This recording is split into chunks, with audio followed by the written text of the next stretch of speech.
First of all, I would like to pay my high respect to the teacher and hello everyone. Today, I'm standing here to tell all of you about the topic. Before I'm going to tell all of you about the topic, I would like to introduce my group first. My name is Cupid Niniet. My name is Kim Lang.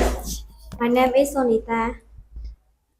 Today, we're gonna tell all of you about the topic which is about how to develop 4 skills. So let's start.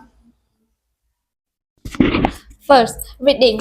Reading helps you learn new words and sentences. You should read English books, books, short stories, or simple articles every day. When you see a new word, try to learn the new meaning.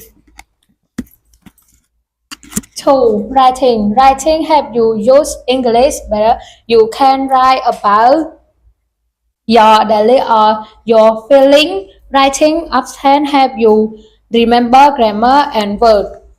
Listening helps you understand English when people speak. You should listen to English songs, watch video, or listen to simple conversation. Listen carefully to how words are pronounced.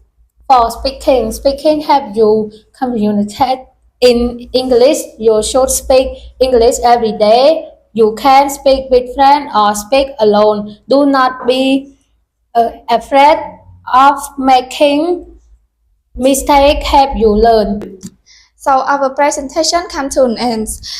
Thank you teacher and everyone for listening to us. I hope you can learn a new thing from our presentation. Thank you.